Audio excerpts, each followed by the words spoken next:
বিষ্ণুপুরের বেড়াবার গল্পে আপনাদের সবাইকে স্বাগত। পশ্চিমবঙ্গের বাঁকুড়া জেলার ছোট্ট এক শহর বিষ্ণুপুর। টেরাকোটায় সমৃদ্ধ প্রাচীন বাংলার মন্দির আর তার স্থাপত্য বিষ্ণুপুরকে বেড়াবার মানচিত্রে আজ করে তুলেছে অনন্য। মৃৎশিল্প তথা পোড়ামাটির ঘোড়ার ডোকরা শিল্পের জন্য বিষ্ণুপুর আজ পৃথিবী বিখ্যাত। আর এসবের সাক্ষী হতে এপ্রিল 2024 এক সকালে আমরা রওনা হয়েছিলাম মুকুটমণিপুর থেকে বিষ্ণুপুরের উদ্দেশ্যে।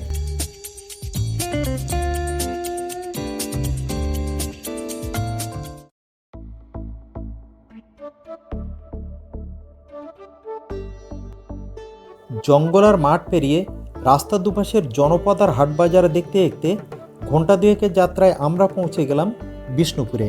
দূরত্ব ছিল 75 কিমি। হাতে একটু সময় ছিল, তাই হোটেলে যাওয়ার আগে কয়েকটা জায়গা দেখে যাওয়ার সিদ্ধান্ত নিলাম। মন্দিরের শহর, মন্দির দিয়ে যাত্রা শুরু করলাম। প্রথমে গেলাম মদনমোহনের মন্দিরে। জানা যায় শক্তির পূজারী মল্লরাজ বীরহাম্বীর বৈষ্ণব ধর্ম গ্রহণ করে মদনমোহনের পূজার প্রচলন করেন। মল্ল কথাটি মল্লযুদ্ধে বীরত্বের শিরোপা, আর সেই থেকে মল্লাবদের সূচনা আর লাল মাটির দেশ বিষ্ণুপুরে মল্ল রাজত্বের শুরু। মদনমোহন মন্দিরটি পোড়া ইটের তৈরি, টেরাকোটার কাজ দর্শনীয়। সমাজ জীবন, পৌরাণিক কাহিনী আর কৃষ্ণলীলা প্রতিফলিত হয়েছে মন্দিরের টেরাকোটায়। এরপর গেলাম দলমাদল কামান দেখতে। কামানটি 3.8 মিটার লম্বা, 60টির বেশি লৌহ বলয় দ্বারা নির্মিত। কিংবদন্তি অনুসারে কুলদেবতা মদনমোহন নিজেই এই কামান দেখে বর্গীহানা দমন করতেন।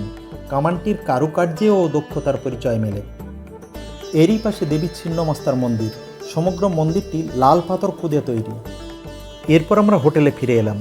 হোটেলের জায়গাটি ছিল ভারী সুন্দর।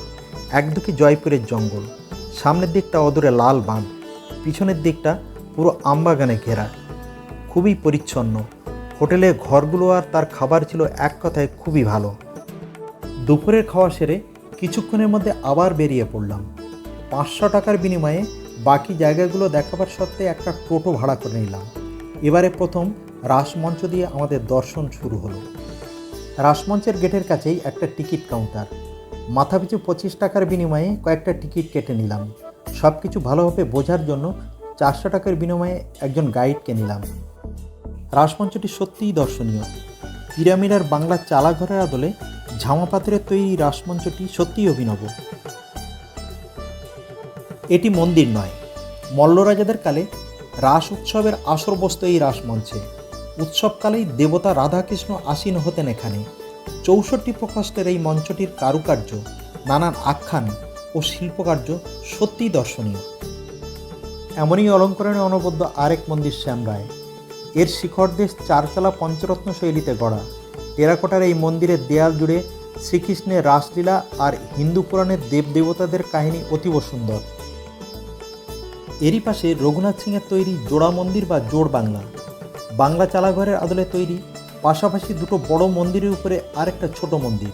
টেরাকোটার এই মন্দিরের দেয়াল জুড়ে তখনকার সমাজ জীবনের ছবি, যুদ্ধ আর শিকারের ছবি সহ মন্দিরটি কে কখন তৈরি করেছিলেন তারই উল্লেখ আছে।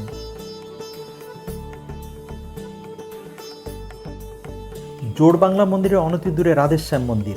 মন্দিরটি কলিচুনের প্রলেপ সহ মাকড়া পাথরের তৈরি। মন্দিরের ভাস্কর্য সত্যিই দর্শনীয়। এটিও বাংলা চালার আদলে তৈরি। এইসব মন্দির দেখার পথে মল্লরাজাদের তৈরি গুমঘরটিও চোখে পড়ল, যেখানে অপরাধীদের উপর থেকে ফেলে দেওয়া হতো। পাশেই ভাস্কর্যহীন মৃন্ময়ী অর্থাৎ দেবী দুর্গার মন্দির। আড়ম্বরে ভাটা পড়লেও অতীতের মতো আজও দুর্গা মন্দির প্রাঙ্গণে রাস উৎসব অনুষ্ঠিত হয়। আরও একটুখানি এগোতেই চোখে পড়ল ল্যাটেরাইট পাথরের তৈরি দুখানা ছোট বড় দরজা, যা নাকি রাজবাড়ির মূল প্রবেশ পথ। রাজবাড়ি ও দরজা সবই ভগ্নপ্রায়।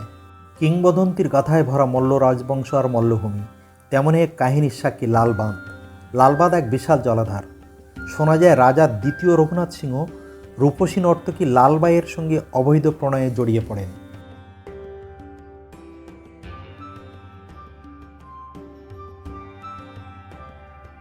ফলত তাঁরই রানী রাজা রঘুনাথকে হত্যা করেন আর লালবাইকে এই দিঘির জলে ডুবিয়ে মারেন। আজও লালবাঁধের বাতাসে এদের প্রণয়ের উপাখ্যান ধ্বনিত হয়। এসব কাহিনী শুনতে শুনতে লালবাঁধের ওপারে সূর্য ডুবে গেল। আমরা ঘরে ফেরার পথ ধরলাম। ফেরার পথে বিষ্ণুপুর খ্যাত পোড়ামাটির হাটে গেলাম। আজ খুব বেশি দোকানদার বসেনি। ঘুরে ঘুরে মেলা দেখলাম। পছন্দমতো পোড়ামাটির কয়েকটা ঘোড়া, শাঁখ আর কাজ করা মাটির বোতল কিনলাম। তারপরে সিল্ক শাড়ি তৈরি দেখতে অদূরে তাঁতিপাড়ায় গেলাম।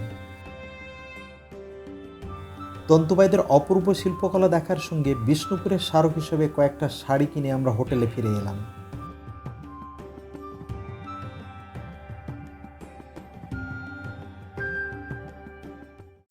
আজ ঘরে ফেরার পালা। বিষ্ণুপুর আর হোটেল হলিডে রিসর্টকে বিদায় জানিয়ে জয়পুর ফরেস্টের রাস্তা ধরলাম। দুপাশে একই রকম সবুজ অরণ্য প্রকৃতি। যেতে যেতে এই অরণ্যের 7 কিমি গভীরে লুকিয়ে থাকা এক রোমাঞ্চকর ইতিহাস দেখে যাব।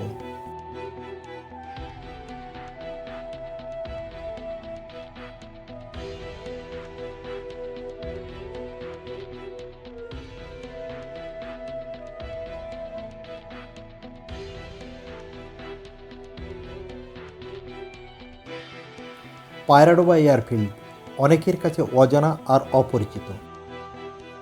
দ্বিতীয় বিশ্বযুদ্ধের সময় আমেরিকান সেনাবাহিনী জঙ্গল ঘেরা এই এয়ারফিল্ড থেকে যুদ্ধবিমান উড়িয়ে শত্রুপক্ষকে আক্রমণ করত।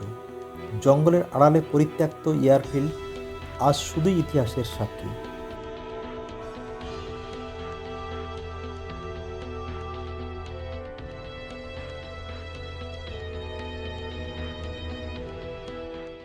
ফেরার পথে ব্রেকফাস্টের জন্য জঙ্গল লাগোয়া বনলতা রিসর্টে ঢুকলাম। জায়গাটি খুবই ভালো। বেড়াবার গল্পকে বিদায় জানাবার আগে এখানে ব্রেকফাস্ট সেরে নিলাম।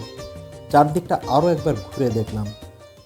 তারপর জয়পুর জঙ্গল পেরিয়ে ঘরের পথে রওনা দিলাম।